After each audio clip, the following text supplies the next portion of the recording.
Hey everybody, it's Bust with Battles with Bust number 528. Today we're doing Battle with Scouts. And so we're in like week 3 of this Fate's Voyage Beyond meta. That is the typical time when Scouts comes about and rises up to the top of the meta and reminds everyone as to why it's a tier 1 deck in like 75% of the metas ever since the Rising Tides, right?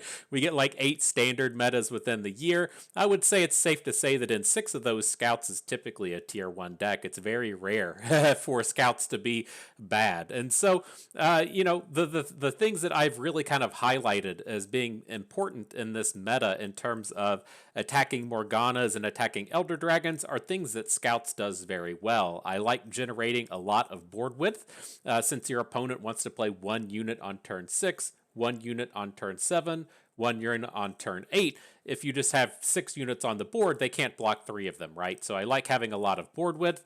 I like having units that, while strong, you don't necessarily lose the game if they get killed, and then it also gives you a little bit of bonus in the event that it does something while cursed. And so units like Misfortune can still do the love taps while cursed. Things like Vanguard Sergeant still generate the 4 Demacia while cursed. I like these units that if Morgana comes down, you're not really upset if you can't immediately deal with the curse.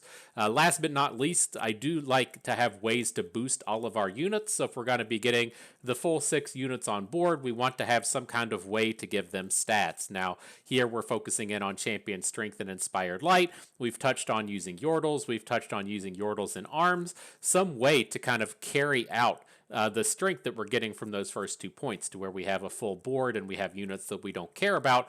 We can then boost them and attack around the opposing 3 units. And so, Scouts should be the first deck that comes to mind with this kind of idea. I was initially kind of hesitant with Scouts because you do run into a touch of issue with Champion Strength as to where you attack into your opponent's Elder Dragon based units. They have a 6/6 on turn 6, they have an 8/8 on turn 7. Your champion's strength may not be big enough to actually take those units down within combat. That's why I'd been leaning towards things like elusives in our previous video or something with like Janna champion strength, but I found that it just doesn't matter. The champion strength is still just strong enough with all of these cards that it works out okay. And so to give you a little bit of heads up, if you haven't seen Scouts over the course of the past 2.5 years, this deck, it's trying to get a full collection of units on board. Within the early game, it's trying to develop spaces to where it can set up challenger attacks to where we kill the opposing unit, but our unit survives, whether or not that's Petricite Broadwing attacking a 2/2, Fleet Feather Tracker hooking a 1 health unit with a Misfortune on board, whatever. We want to come down, pick on our opponent's units, and then try and develop up to the full 6 units on board. Once we have that full 6 units, we cast some kind of way to boost all of their stats. And so we have the Inspired Light and the Champion Strength within the spell space, and then the Vanguard Sergeant is also here to generate 4 Demacias. Last but not least, we still call this Scouts. It has some Scout units within the deck, right? There are a handful of ways to take advantage of these units with Scout, and so we're looking at Genevieve, Island Navigator, and then Quinn. If you are able to give a Scout unit a unit boost, there's a chance that you get to use that twice. So if we cast a Quinn, we have Quinn and the Quinn Bird on board. We then cast Champion Strength. If we get to attack with that +4/+4 twice, then we're getting extra value out of the spell. It also ties in with the namesake unit here in Misfortune. She wants to see us attack a bunch of times to generate that love tap. The Scout units are the way that we get to attack with 2 units per turn. It's not to say that the Fates Voyage Beyond hasn't added anything new. Down here in the 4-drop space, we are now including the Mage Seeker Inquisitor, another card that just plays fantastically with what we're trying to do here.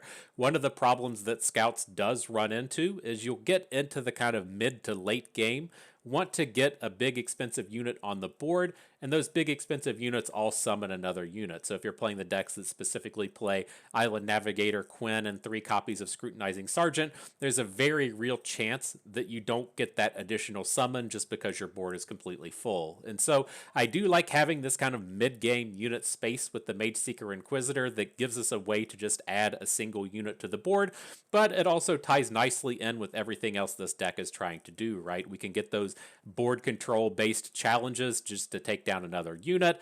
It works with Misfortune and the love taps and hooking in the opposing 1-drop units. And then as we're typically more aggressive than our opponents, it's very real for us to get a tempo boost out of the suppression. And so he feels like a very logical and a very strong add up to this point.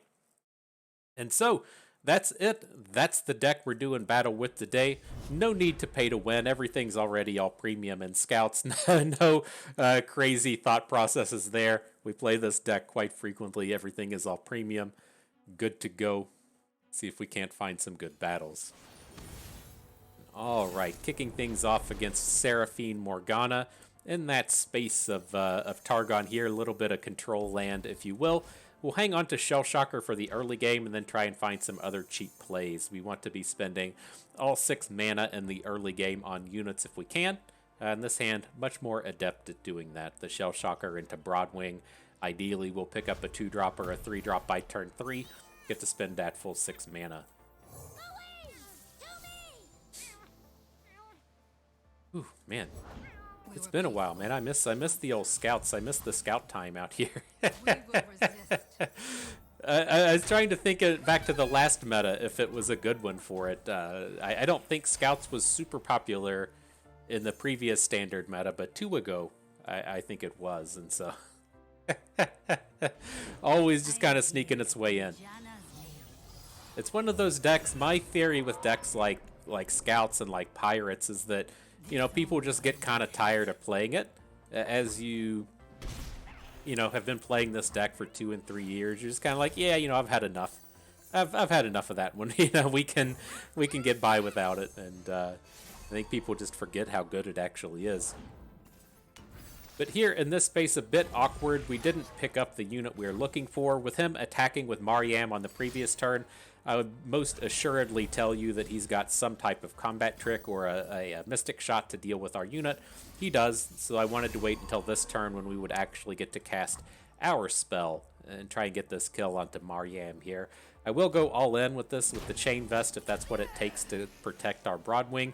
Like, we have to get something on board, right? We really need to be spending our mana on units over these next few turns, and that was just an actual disaster of a draw with Champion Strength. Having to just hard pass on turn 4 here is just a disaster. Ugh. Something good deck. Ooh, a Shell Shocker. it's a unit, I guess. It's a playable card. Oh man, I'm not certain if we shouldn't have just open attacked here. Well, if he's gonna pass, we can pass as well. This is the space to where we can start to Champion Strength. I'm just not quite certain that it's good enough. There you go. Drop those Morganas. Give us give us a way to come out here and spend our mana, huh? I appreciate that. Is this only a 1 damage? Alright. I'm on board. I'll take the protect. Oh man, what a day. What a day. Just doing literally nothing on turn 4 and turn 5. You want to know how you win games with Scouts? You play cards on turn 4 and turn 5. Wow. Wow. All right, though. Let's see if we can't recover. I mean, I like to think that we're probably out of the game, but, you know, we got a pretty powerful board online here still. We got the Genevieve double hooks for the turn. We'll see if she's going to eat a stun. That's okay. Still got good things happening.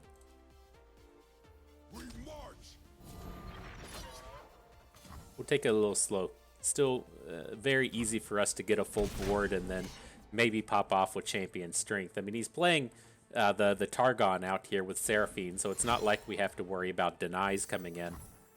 So we should be able to cast these, and, you know, getting 12 damage off of Champion Strength and just a few points of damage on board is not a very challenging thing to pull off.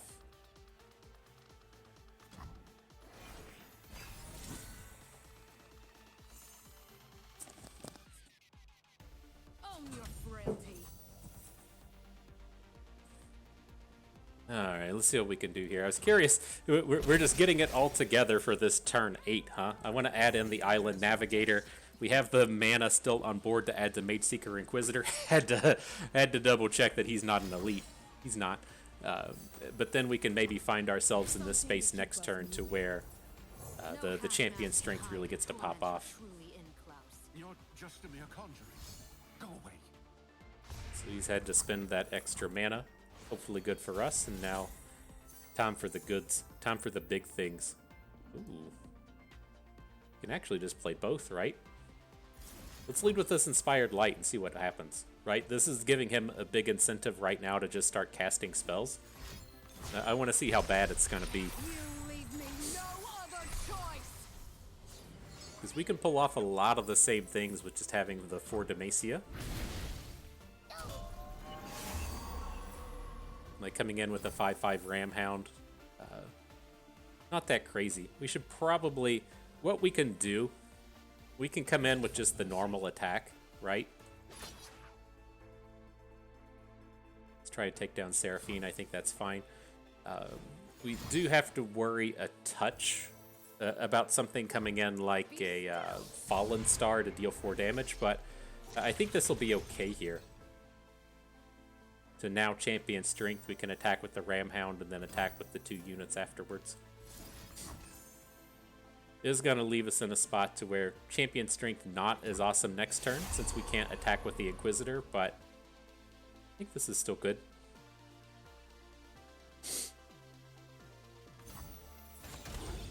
So Scout attack happens, we get the attack token back, and then we can attack again.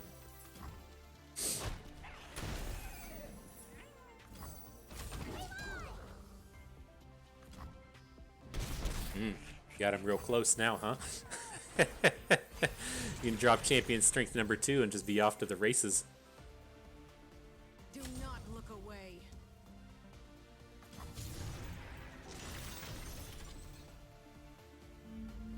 Sucks our bro's gonna die. Is he really taking 3 damage? No, she does 3 to the units, 2 to the face. That's right. Okay. Feel my pain. Run away! I think we're going to set this up like we did with the previous turn, though. Let's just get the Vanguard Sergeant down. I'm going to go ahead and try and burn off some of these curses while still getting a 3 bank. And then we'll see if we can't do something with that triple attack next turn. Still have a chance to add an additional unit as well, depending on what we draw.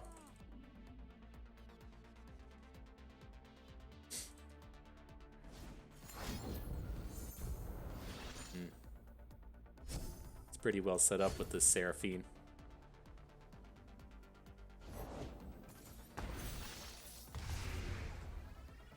It's gonna be tough. Definitely an uphill climb with the full combo on board.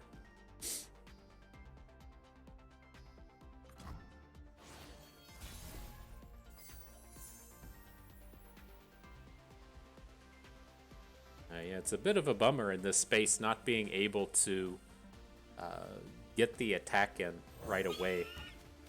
Right, I'd like to open attack, but if our Mage Seeker Inquisitor dies to everything, this would be a fantastic hook into Seraphine. Like, maybe we should have just done it, but the rest of our attack is so bad with the Morgana on board. We got to get the stat points to make this worthwhile. Okay, we'll give it up there.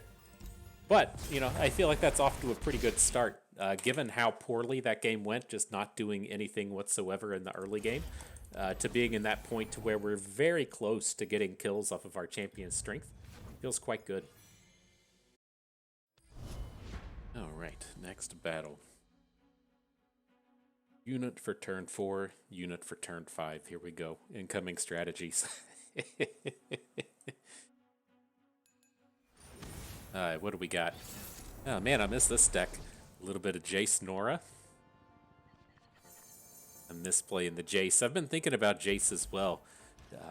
Just strikes me as if your game plan is doing stuff on turn 6 and turn 7, like the doesn't strike me as being a spectacular time to try and drop a 7/7 do nothing unit as much as that used to be a thing in the past. All right, how are we going to handle this here though? It's like I think we're safe to just go ahead and drop in the Warden. Like, this is a fairly bad matchup and we need some stuff to go right. Like, if we add a unit and he has Mariam, then that's a bit of a bummer. But if he has like literally any other unit, then I think this will be okay. And I do want to continue on with this curve with the Badger Bear into the Mage Seeker, and so I think it was probably worth the risk. Pretty sweet combo of units out here that the opponent randomed into. The Mr. Thrift, of course, naturally in the deck, but I don't think he's going to attack with a 0-3 so that the Drake Hound gets the chance to come in. And interesting now. Well, it's like we pick up Misfortune. I'd like to get Misfortune on the board, but this Mage Seeker Inquisitor is going to be so good here. Like, this just has to be such a huge shutdown for Jayce, right? No one is beyond my reach.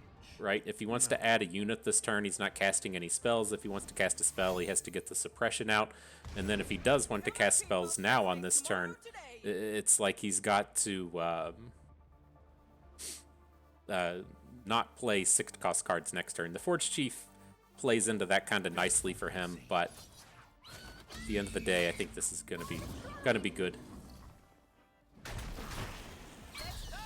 I'll just go ahead and get that Mr. Thrift off the board. It's not a particularly intimidating unit, but he does have the chance to get like the free portals out of it, and I don't think we really need to be dealing with that. We Demacians are no easy prey.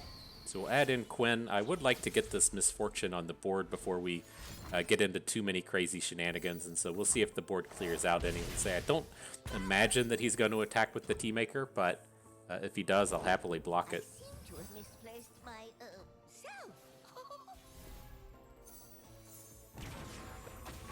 What you got? Another dude that can't block, huh? Opponent cannot be too happy about that. And an Eclectic Collection, sure thing. It doesn't do anything actively on this turn, so we should just win the game at this point. Opponent agrees. GG. Alright. Feels good getting that big shutdown on Norra with the Badger Bear. It's like the Badger Bear is the card that I kind of look at cutting out of this deck. Because if you aren't playing against elusives, then I have a hard time just being on board with collecting all of the stats that the Badger Bear brings. But man, when you do Spike playing against Norra or Spike playing against Teemo and you get to drop the Badger Bear, it's just such a huge advantage for your deck. Alright, on to the next one though, up against Viego. Elder Dragon. Need a little bit more early game stuff here, so we'll just take the full mulligan, look for some 1s, look for some 2s. We got it. Good stuff. I'm curious if this guy plays Quietus. Like, Quietus is such a powerful spell against what we're doing. Just getting a cheap way to come in and kill the things like Petricite Broadwing, but you don't really see it in the current format. And so, just another advantage to playing the Scouts these days.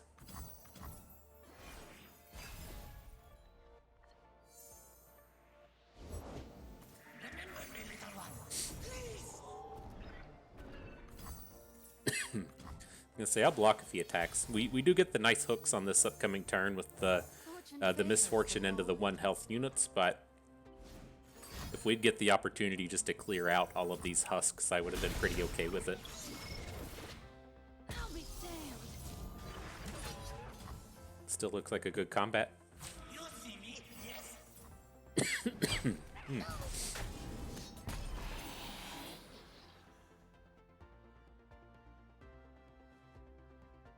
Gonna zing him with this Inquisitor. It's gonna be so good.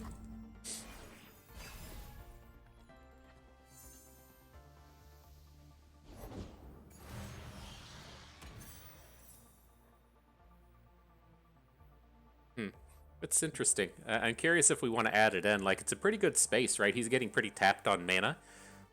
If he wants to be keeping up on board, but I'm just like eyeballing how good we could make this Inspired Light, and playing Quinn next turn with an Inspired Light is kind of nice, but we're not going to get any good interactions with this Legion of the Severed, and so I think this is okay to just kind of give up on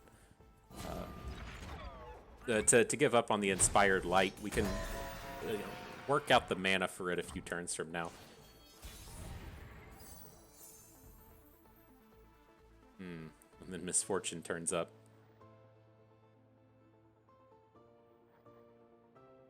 It's tough. Not being like, I don't think we're going to be able to get enough attacks to get her to flip, but just so strong against all of the low health units in this deck. Like, what's his actual play this turn? It's not Viego. If he plays like a Kamaverin Soldier, that would be the biggest punish for us dropping a Quinn. Then 2 turns from now, we're definitely dropping Genevieve and Inspired Light. It's just, who do we want to get down this turn? The 2 units from the Quinn or the get the Misfortune ramping up? I think we'll just go with Misfortune.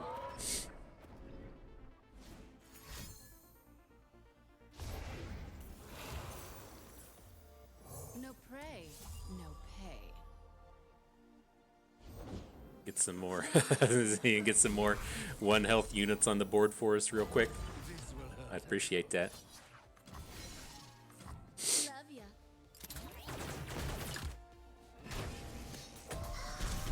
Alright, so now Viego comes down next turn. It's not that bad, right? He's pretty ignorable at this point. We can take the 6 or 7 damage attack from him, not a big deal. And then look to make things happen next turn.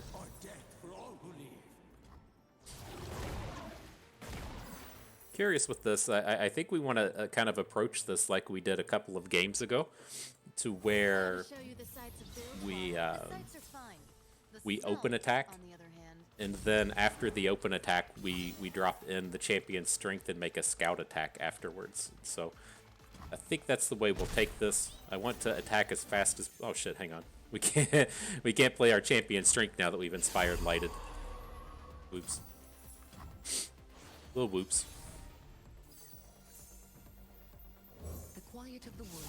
There's nothing like it. It's beautiful, isn't it? This is the Ruination. Fuck. I was thinking in my head, I can't remember if I said it, I was thinking I don't know if this deck plays Ruination. Probably plays like 1. But that's good. We're just dead at this point. But that's tough. Like, I'm trying to think of how that turn would have gone. Like, had we just open attacked anyways, right? Like, not played the Inspired Light, tried to plan towards that champion strength kind of play. I think it's still okay, even if we don't get the follow-up scout attack. I feel like we still just win the game. Like, if we make the open attack with everybody, and then he vengeances Quinn or something like that, right? Takes out our other scout unit. We're going to hook Viego with the Quinn bird. And then if he takes down the other scout, like, I think we can still get out of that.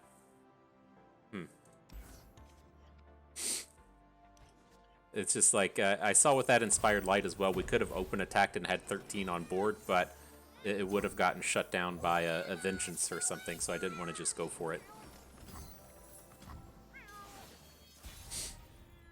Alright, though, into this next one. Inspired Light's huge in this space when you have the multiple Morai Wardens. I think we're okay to just go ahead and attack. And then if he tries to take the 1 health hook next turn, we should be able to chain vest out of it. Ooh, just double Morai Wardens at this point. Say, okay, I'll spend the extra mana on I'll spend the extra mana on this Inspired Light. Ooh, and he no attacks? Interesting. Oh, I've never met anyone like you. We hit a challenger. That's the way the pros do it. That's the way the pros do it right there. I still don't understand why people play Mage Seeker Jr. This is not a good card. I try to preach this every video. This is not good. Making me spend 1 extra mana on the curses isn't worth playing this terrible thing.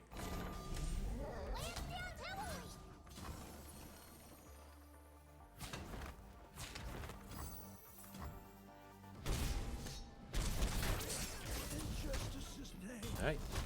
Not a bad place to be, though. Let's hang on to this mana. We probably should have just played the tracker, right? If we're going to draw Quinn this turn, then we wouldn't have been able to play her, but at the end of the day, that was okay. LOL. I wanted to drop our curse guy onto the curse player and see where it got us, but it wasn't quite enough. Alright, though. Let's get in game number 5. Battle number 5 coming at you. This will be our last one of the day. See how it goes. This has been pretty good, right? This has felt pretty strong. The one loss being pretty nonsense in terms of not having cards to play, and then that Viego thing we completely just overreached into the ruination. I think that we had lots of options in that one as well, and then these other ones have just been blowouts though. You know, I don't know, man. I I had pretty low expectations for scouts, but they are shooting up pretty high. All right, up against the curses deck again. Let's see what we can do. We'll hang on to the Shell Shockers. Getting that extra mana in the early game is a pretty big deal. Also, like one of the things that haven't really talked about is how some of these games will sequence out is to where you really just need something to kind of fill in with your mana. So we would play a 1-drop on 1, a 2-drop on 2, a 3-drop on turn 3, and then on turn 4, you want to be able to spend like your mana on a 3 and a 1 or 2 2s and a 4. And it's like as we cut the Fleet Feather Trackers out of the deck, it becomes much easier for the opponent to, or I'm sorry, it's much harder to find those spaces to where you can just fit in like that. But I think this is fine. Probably get 2 for 1 by the Broadwings. Oh, he doesn't take it. Nice. That's one of the angles I really like looking at with the Broadwings against the decks that play a lot of 2-power units, is just snatching up this 2 for 1. Now it looks like we're going to get the opportunity to come out and get around that. Now, what it strikes me as we're going to see here is probably a Gentleman's Duel. And so I'm just going to go ahead and drop the Badger Bear this turn. Then we'll look to play Misfortune next turn. Sure. What more can you say about these cards? Sure. I guess we've found the ways to spend our mana. Alright, we have to go with Misfortune, though. If we want to be able to attack into the units like Petricite Hound, we need the Love Tap to drop it down to 1 health so we can hit with these others. Yeah. Bummer. I was pretty certain that was on the table, but I didn't want to see it roll in.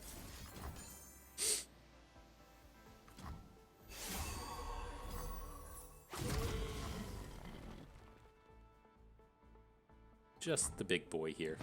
Oh, he takes it. Cool.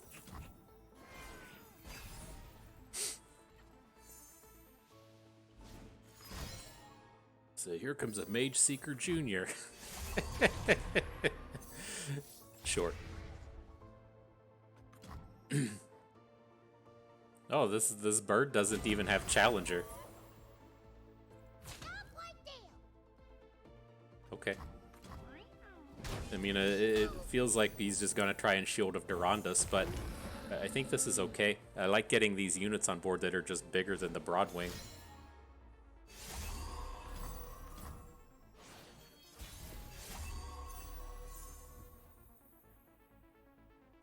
No one is beyond my Alright, well, we're just building to width at this point. Never going to take down this 8-power unit, so we just got to attack around it. Windsinger coming in, huh? Okay. I'll block that. And he sends back a Badger Bear. Interesting. Not what I was expecting. It will all be over soon. Okay, we're still going fine. We should be able to build into the Scrutinizing Sergeant into Champion Strength. Not a big deal.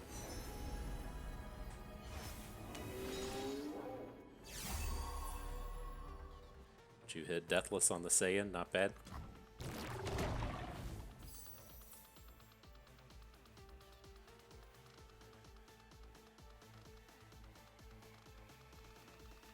So I think we're stuck playing this other Badger Bear. Like, I really like the idea of getting in front of the Windsinger and getting a takedown with the form up.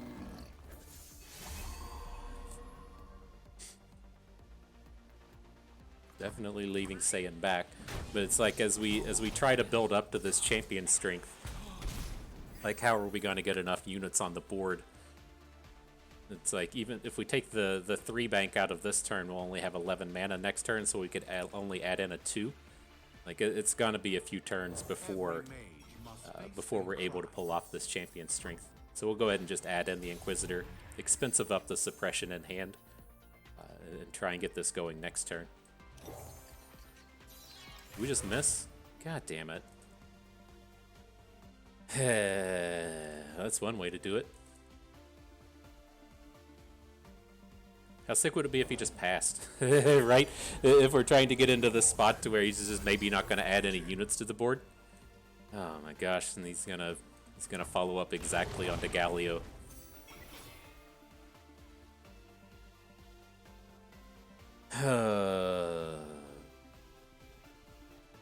So I mean, we could let him just take the flip. It doesn't strike me as awesome. Man, just missing out on these units is such a pain in the ass. So Galio gets the flip. I get that that's happening. We'll see if he opens. I mean, maybe... I don't know. That's tough. Like, we could have just attacked a Dum-Dum into something. Like, we could have attacked the Inquisitor into Broadwing, weaken it up a little bit, and then make sure he doesn't get the flip. No one is beyond. But it just feels like we're never winning the game with that kind of angle. So we can't do anything. He's still got the suppression in hand. Our units, you know, not big enough to have spectacular combats here, but his attack isn't looking very good. Like, even with the Saiyan redraw, the cards in opponent's hand don't really matter at this point. So I'm not too upset to have this go deathless.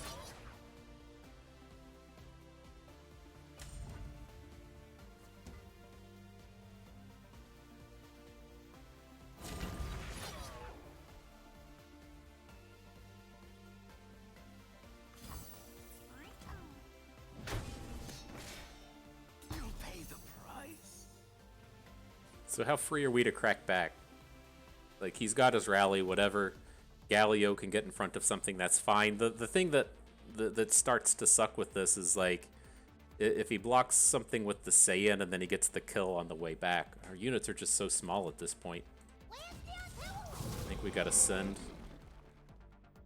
He only has to block... Well, he's got to block 3 at this point, so... He's going to get a kill with Galio, that's for certain. Maybe he won't have units left over to hit back with.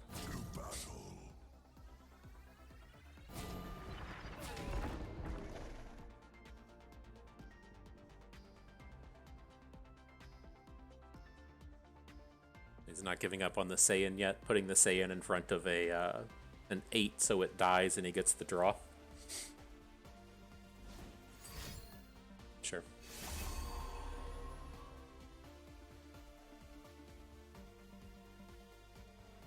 But you see, this is the, like what I was concerned, he needs to shift the Saiyan over to the 7-6, then he can kill the 7-6 with the Inquisitor. These blocks here aren't very good. I don't feel like that's going to be enough to recover us out of this, but that was certainly a blessing to to have the combat go that way.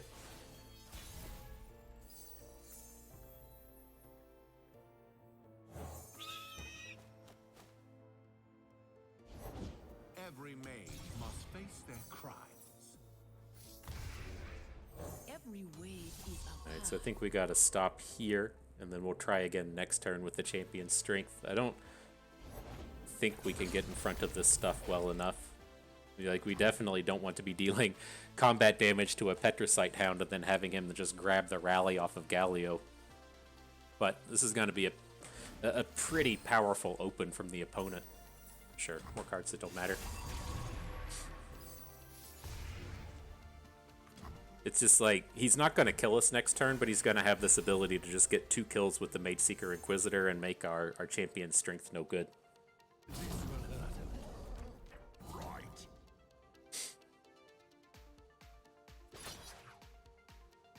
Maybe we get out of this. Ooh, he's not hooking our scouts? That's always awesome.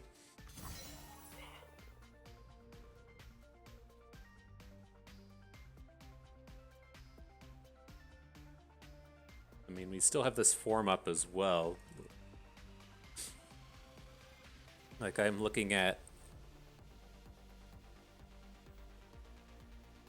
I don't think we want to kill the Saiyan at this point. It's going to get stunned, but This is one of these attacks to where you want your Saiyan Thousand Tail to the left, so that if it gets killed as the first unit in combat, it still boosts the rest of your units. And so I think we'll still avoid it.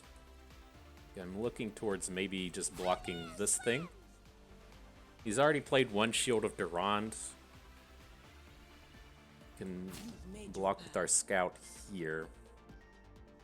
We still die to Shield of Durand this way, though. We don't die to... YOLO. It's just... we gotta have something go right this game to win. He's got the Shield of Durand, sure. So that was tough. That was a lot closer than I felt like it should have been. I think our problem in that game was we probably played the Inspired Light just a little bit too early and only got the bonus onto 3 units, but that definitely felt like a that felt like a game that we lost due to the way that we played it. I feel like if we got to search back through that one, we could have figured out a better angle, and I think that the problem was that Inspired Light.